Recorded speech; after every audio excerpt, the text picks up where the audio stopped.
പോറ്റിക്ക് ഇപ്പോ പുറത്തിറക്കാൻ കഴിഞ്ഞു. ഒരു ആശ്വാസം കോൺഗ്രസ്സുകാർക്കുണ്ട്. ഇനി വീണ്ടും മേലേസും എടുത്ത് സോണിയാഗാന്ധിയുടെ അടുത്ത് പോറ്റിക്ക് പോകാൻ കഴിയില്ല എന്ന ഒരാശ്വാസമുണ്ട്. എങ്ങനെയാണ് ജൻമത് 10 ഇന്ത്യയിലെ ഏറ്റവും സുരക്ഷിതമായ ചില വീടുകളുണ്ട്, കേന്ദ്രങ്ങളുണ്ട്. അതിലൊന്നാണ് ജൻമത് 10. അവിടെയാണ് സോണിയാഗാന്ധിയുടെ താമസം. അവിടെയാണ് ഒരുപാട് കോൺഗ്രസ് നേതാക്കൾക്ക് മുഖം കാണിക്കാൻ കഴിയാതെ തിരിച്ചു പോരേണ്ടി വന്നിട്ടുള്ളത്. അവസരം കിട്ടിയിട്ടില്ല. അവിടെയാണ് പോറ്റിയും ഇവിടുത്തുകാർ രണ്ടാളെയും നിങ്ങൾക്കറിയാലോ. രണ്ടുപേരും ഇപ്പോഴത്തെ പാർലമെന്റ് അംഗങ്ങളാണല്ലോ. രണ്ടുപേരും കൂടി അവിടെ എത്തുന്നത്. അവിടെ എത്തിയപ്പോഴോ ഈ മൂന്നാൾക്ക് പുറമെ വേറൊരാള് കൂടെ. അതാര്? ബെല്ലാരിക്കാരൻ. അറിയില്ലേ? അദ്ദേഹത്തിന്റെ പേര് ഗുണം എന്നൊക്കെ ഉണ്ട്, പക്ഷെ സ്വഭാവത്ര ഗുണമല്ല. ഇവിടെ അയ്യപ്പന്റെ സ്വർണം കട്ടയാളും അത് വാങ്ങിയ ആളും എല്ലാം കൂടി നേരെ സോണിയാഗാന്ധിയുടെ അടുത്തെത്തുകയാണ്. ഇതല്ലേ ചിത്രം? എങ്ങനെ എത്താനായി? എന്താണ് അത്ര വലിയ സ്വാധീനം പോറ്റിക്ക് അവിടെ? അസാധ്യം എന്ന് കരുതിയ പലതും നമുക്കിവിടെ സാധ്യതപ്രായമാക്കാൻ കഴിഞ്ഞു. ആ കാര്യങ്ങളൊന്നും ആരും അറിയാൻ പാടില്ല. ആ കാര്യങ്ങളൊന്നും ആൾ ആലോചിക്കാൻ പാടില്ല. ആ കാര്യങ്ങളെല്ലാം ആളുകളുടെ ശ്രദ്ധയിൽ നിന്ന് പോകണം. അതിന്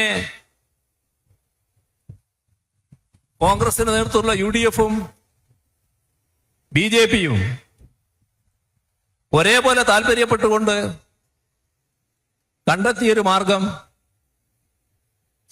അടുത്ത കാലത്ത് ഫലപ്രദമായി കൈകാര്യം ചെയ്യപ്പെടുന്ന ശബരിമലയിലെ സ്വർണക്കൊള്ളയുമായി ബന്ധപ്പെട്ട പ്രശ്നമാണ്. ഇവിടെ ആ പ്രശ്നം നിയമസഭയിൽ ചർച്ച ചെയ്യണമെന്ന് ആവശ്യപ്പെടാൻ പ്രതിപക്ഷം തയ്യാറല്ല. ചർച്ച ചെയ്താൽ വിഷമകരം, വലിയ തോതിൽ പ്രയാസമുണ്ടാക്കുന്ന ഒരുപാട് വസ്തുതകൾ അവരുടെ മുന്നിലേക്ക് വരും. എന്നാൽ നുണ പ്രചരിപ്പിച്ചു വിടുമ്പോ ആ പ്രയാസമില്ല. ഇപ്പോ പോറ്റിയെ കുറിച്ചാണല്ലോ വലിയ തോതിൽ പ്രചരണം നടത്തിയിരുന്നത്. അവിടെ പോറ്റിയെ കയറ്റിയത് LDF-ഉം LDF ഗവൺമെന്റും ആ ഗവൺമെന്റ് രൂപം കൊടുത്ത ദേവസ്വം ബോർഡും ഒക്കെയാണ് എന്നാണല്ലോ പ്രചരിപ്പിച്ചിരുന്നത്. പോറ്റി അവിടെ കയറുന്നത്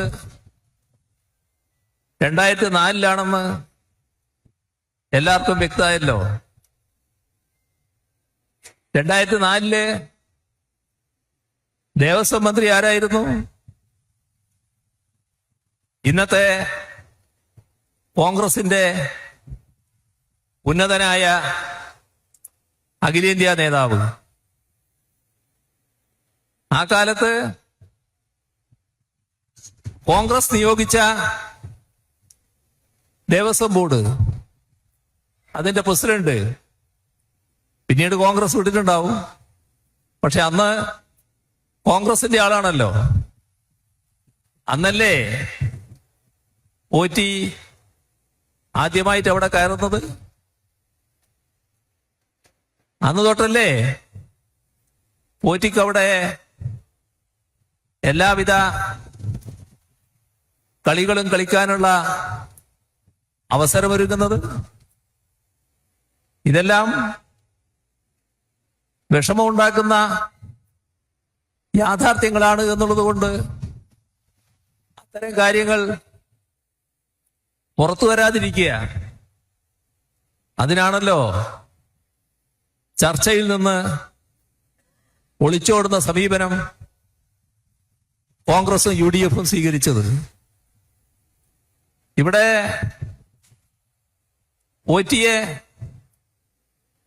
LDF-ഓ LDF നേതാക്കളോ സംരക്ഷിക്കുന്നു എന്ന് പറഞ്ഞാൽ അതിലേതെങ്കിലും തരത്തിലുള്ള വസ്തുതയുണ്ടോ? നാം ഓർക്കേണ്ടത് നമ്മുടെ ശബരിമല ആയി ബന്ധപ്പെട്ടുള്ള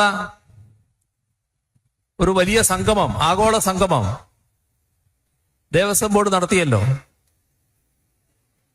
അതിന് ബദൽ സംഗമം ചിലർ നടത്താൻ പുറപ്പെട്ടു. അത് പാളിപ്പോയി എന്നെല്ലാവർക്കും അറിയാം. വലിയ തോതിൽ ഭക്തരെ ആകർഷിച്ച, യഥാർത്ഥ ഭക്തർ പിന്താങ്ങിയ ഒരു പരിപാടിയായിരുന്നു ആ സംഗമം. ആ സംഗമത്തിന്റെ പ്രാധാന്യം തിരിച്ചറിഞ്ഞ് അതിന്റെ ശോഭ കെടുത്തണം എന്ന ഉദ്ദേശത്തോടെ അതിന് തൊട്ടു മുൻപ് വലിയൊരു ആരോപണവുമായി ശബരിമലയിലെ സ്പോൺസർ എന്നവകാശപ്പെടുന്ന ഈ പോറ്റി രംഗത്ത് വന്നല്ലോ. ഓർമ്മയില്ലേ? ശബരിമലയിലെ ഏറ്റവും വിലപിടിപ്പുള്ള പീഠങ്ങൾ, ഞങ്ങൾ നൽകിയ പീഠം ഇപ്പോൾ അവിടെ ഇല്ല. അതെവിടെ പോയി? കട്ടുപോയി. ഇതല്ലേ പോറ്റി പരസ്യമായി പറഞ്ഞ കാര്യം? അത് എന്തിനായിരുന്നു? ശബരിമലയിൽ ഇത്തരത്തിൽ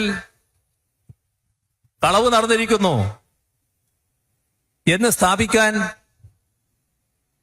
അതിന്റെ തൊട്ടു പിന്നാലെ വരുന്ന അയ്യപ്പ സംഗമത്തിന്റെ ശോഭ കെടുത്താൻ പോറ്റി പുറപ്പെട്ടതാണല്ലോ. പോറ്റി ഇത് പറയേണ്ട താമസം ഏറ്റെടുക്കാൻ കേരളത്തിന്റെ പ്രതിപക്ഷ നേതാവടക്കം കോൺഗ്രസും BJP-യും എല്ലാം മത്സരിച്ച് രംഗത്ത് വന്നല്ലോ. സ്വാഭാവികമായും ദേവസ്വം ബോർഡിന്റെ വിജിലൻസ് വിങ് അതുമായി ബന്ധപ്പെട്ട് അന്വേഷണം ആരംഭിച്ചു.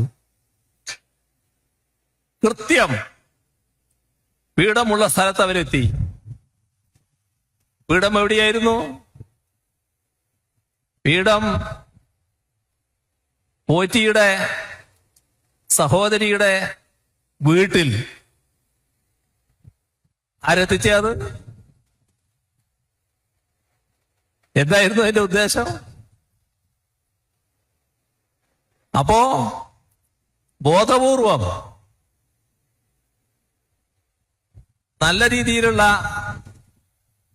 ബന്ധം, നേരത്തെ തന്നെ രാഷ്ട്രീയമായുള്ള അവിശുദ്ധ ബന്ധം പോറ്റിയും കോൺഗ്രസ് നേതാക്കളും തമ്മിലുണ്ട് എന്നുള്ളത്, അതിനെ അയ്യപ്പ സംഗമത്തിന്റെ ശോഭ കെടുത്താൻ വേണ്ടി പോറ്റിയിലൂടെ ഉപയോഗിക്കുകയായിരുന്നില്ലേ? വിജിലൻസ് അവിടെ നിർത്തിയില്ല, ദേവസ്വം ബോർഡും അവിടെ നിർത്തിയില്ല. ഇതുമായി ബന്ധപ്പെട്ടുള്ള കൂടുതൽ അന്വേഷണങ്ങളിലേക്ക് പോകണമെന്ന് പറഞ്ഞു. ചില പ്രശ്നങ്ങൾ ഉയർന്നു വന്ന ഒരു പ്രശ്നവും മറച്ചുവെക്കുന്ന പതിവ് കേരളത്തിലെ LDF സർക്കാരിനില്ല. ഓർമ്മയില്ലേ? ഞങ്ങള് അധികാരത്തിൽ വരുമ്പോ ആലുവക്കടുത്തുണ്ടായ ജിഷ എന്നായിരുന്നില്ലേ ആ കുട്ടിയുടെ പേര്? കൊലക്കേസ്. എന്തെല്ലാം വിചിത്രവാദങ്ങളായിരുന്നു ആ ഘട്ടത്തില് അന്ന് അധികാരത്തിലുണ്ടായിരുന്ന UDF ഗവൺമെന്റ് അഴിച്ചുവിട്ടിരുന്നത്. ഞങ്ങൾ അധികാരത്തിൽ വന്നതിന് ശേഷമല്ലേ ശരിയായ ദിശയിൽ അന്വേഷണം നടന്നത്? അത് തുറന്ന് ഇങ്ങോട്ട് ഒരു കേസല്ല, നിരവധി കേസുകൾ, ഏറെക്കുറെ എല്ലാ കേസുകളും എത്ര ഫലപ്രദമായാണ് കേരളത്തിൽ കൈകാര്യം ചെയ്യപ്പെട്ടിട്ടുള്ളത്. ഇവിടെയുള്ള ഒരു പ്രത്യേകത, ഒരു കുറ്റവാളിയും നിയമത്തിന്റെ കരങ്ങളിൽ നിന്ന് രക്ഷപ്പെടില്ല എന്നുള്ളതാണ്. അതാണ് നാം സ്വീകരിക്കുന്ന സമീപനം. അതിന്റെ ഭാഗമായാണ് ഒരു തെളിവും അവശേഷിപ്പിച്ചിട്ടില്ല എന്ന പൂർണ്ണ വിശ്വാസത്തോടെ മറവിൽ നിൽക്കുന്ന കുറ്റവാളികളെ കയ്യോടെ പിടികൂടാൻ കേരള പോലീസിന് കഴിഞ്ഞിട്ടുള്ളത്. വലിയ മികവാണ് അത്തരം കാര്യങ്ങളിൽ പോലീസ് കാണിച്ചിട്ടുള്ളത്. ഇത് കൊലപാതകങ്ങളിൽ മാത്രമല്ല, ആക്രമണ സംഭവങ്ങളിൽ മാത്രമല്ല, ഒരുപാട് കളവ് കേസുകളിൽ കട്ട് ഒരു തെളിവും അവശേഷിപ്പിക്കാതെ നാട് വിട്ട് രാജ്യം വിട്ട് പോയവരെ അടക്കമാണ് അവിടെ എത്തിപ്പിടിച്ച് ഇവിടെ കൊണ്ടുവന്ന് നിയമത്തിന്റെ കരങ്ങളിൽ പോലീസ് ഏൽപ്പിച്ചിട്ടുള്ളത്. ആ തരത്തിലാണ് കുറ്റവാളികളോട് നാം സ്വീകരിക്കുന്ന സമീപനം. ഇവിടെ ഒരു നോട്ടം മാത്രമേ ഉള്ളൂ. ആര് എന്നത് പ്രശ്നമല്ല. തെറ്റ് ചെയ്തിട്ടുണ്ടോ, കുറ്റം ചെയ്തിട്ടുണ്ടോ, അവരുടെ നേരെ ദാക്ഷിണ്യമില്ല. ഇതാണ് പൊതുവെ സ്വീകരിച്ച സമീപനം. അതിന്റെ ഭാഗമായി ഹൈക്കോടതിയുടെ മുന്നിൽ ശബരിമലയുമായി ബന്ധപ്പെട്ട കാര്യങ്ങൾ പലതും ഹൈക്കോടതി കൂടി ഇടപെട്ടുകൊണ്ടാണ് നടപടികളിലേക്ക് എത്താറ്. ഇവിടെ ഈ കേസുമായി ബന്ധപ്പെട്ട കാര്യത്തിൽ ഒരു പ്രത്യേക ടീം അന്വേഷിക്കണം എന്ന ആവശ്യം ദേവസ്വം ബോർഡ് ഉന്നയിച്ചു, ഗവൺമെന്റും ഉന്നയിച്ചു. അതിന്റെ ഭാഗമായി പ്രത്യേക ടീമിന് രൂപം കൊടുത്തു. പ്രത്യേക ടീം സാധാരണഗതിയിൽ സ്റ്റേറ്റാണ് രൂപീകരിക്കുക. എന്നാൽ ഇവിടെ ആ പ്രത്യേക ടീമിനെ പോലീസ് സേനയിലുള്ള നല്ല പ്രാപ്തരായ, നല്ല റെക്കോർഡുള്ള ആളുകളെ തെരഞ്ഞു കണ്ടെത്തി രൂപീകരിച്ചത് ഹൈക്കോടതി തന്നെയാണ്. ഹൈക്കോടതി അതുമായി ബന്ധപ്പെട്ട് നിരന്തരമായ റിവ്യൂ നടത്തുന്നു. ഈ പ്രത്യേക അന്വേഷണ സംഘം ഹൈക്കോടതിന് മുന്നിൽ റിപ്പോർട്ട് ചെയ്യുന്നു. ഹൈക്കോടതിന്റെ ഒരു ഡിവിഷൻ ബെഞ്ചാണ് ഈ കാര്യങ്ങളെല്ലാം പരിശോധിക്കുന്നത്. ആ ഡിവിഷൻ ബെഞ്ച് കേരളത്തിൽ നടന്നുകൊണ്ടിരിക്കുന്ന വലിയ തോതിലുള്ള പ്രചരണങ്ങൾ കൂടി മനസ്സിൽ വെച്ചുകൊണ്ടായിരിക്കണം അവിടെ വന്ന ഒരു പെറ്റീഷന്റെ മേലെ അതിശക്തമായ പ്രതികരണം ഈ കഴിഞ്ഞ ദിവസം രേഖപ്പെടുത്തി. എന്താ പറഞ്ഞത്? ഞങ്ങളെന്ന് പറഞ്ഞാൽ ഹൈക്കോടതി, ഞങ്ങളാണ് ഈ അന്വേഷണ സംഘത്തെ വെച്ചത്. ഏറ്റവും സത്യസന്ധരായ, കഴിവുറ്റ ഉദ്യോഗസ്ഥരെയാണ് നിയോഗിച്ചിട്ടുള്ളത്. ഞങ്ങളാണ് ഇവരുടെ പ്രവർത്തനം പരിശോധിക്കുന്നത്.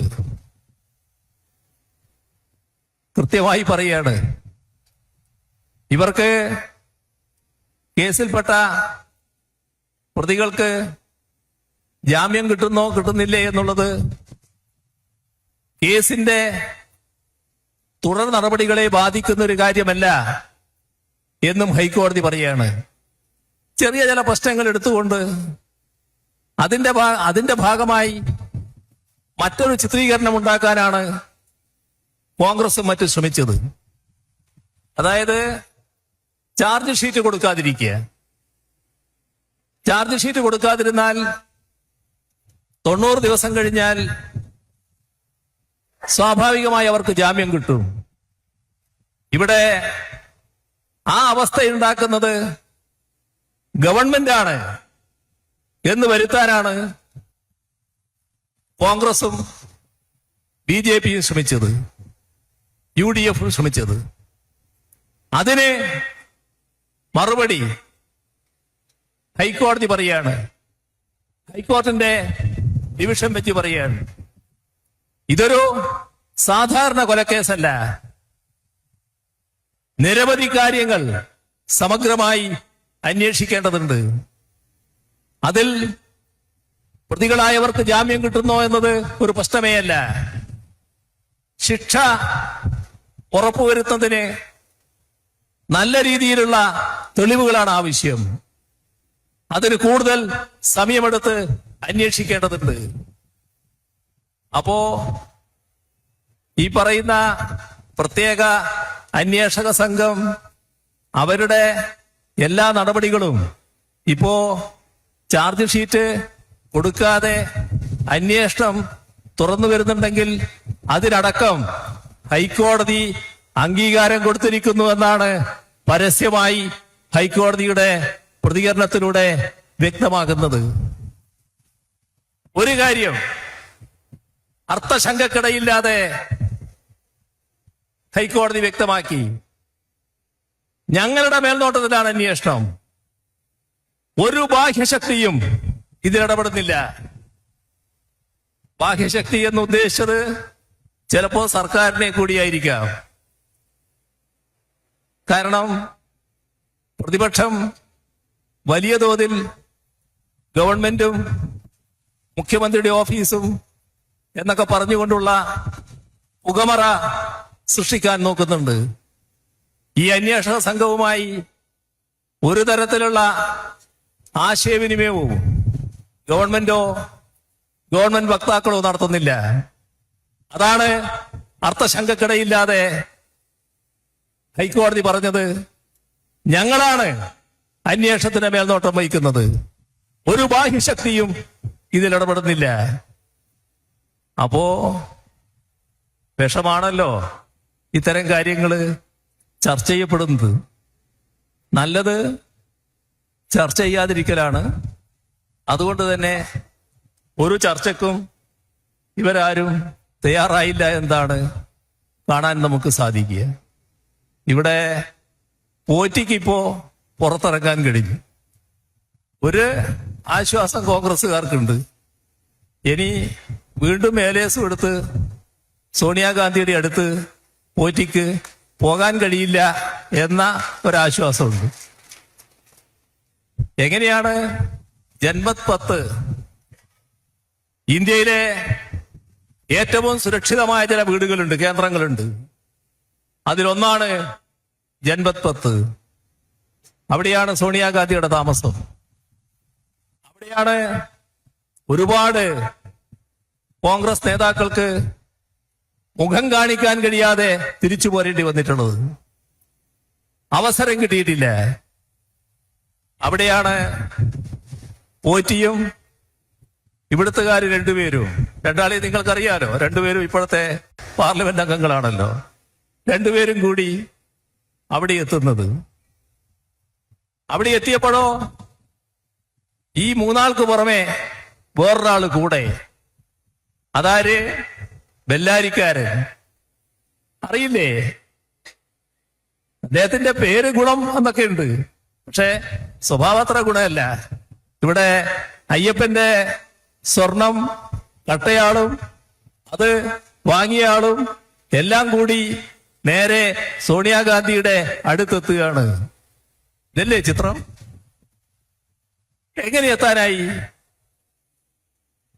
എന്താണ് അത്ര വലിയ സ്വാധീനം പോറ്റിക്ക് അവിടെ?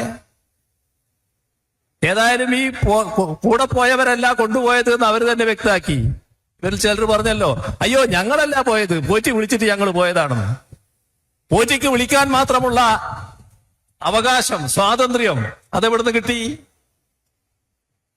എന്താണ് കോൺഗ്രസും പോറ്റിയും തമ്മിലുള്ള ബന്ധം?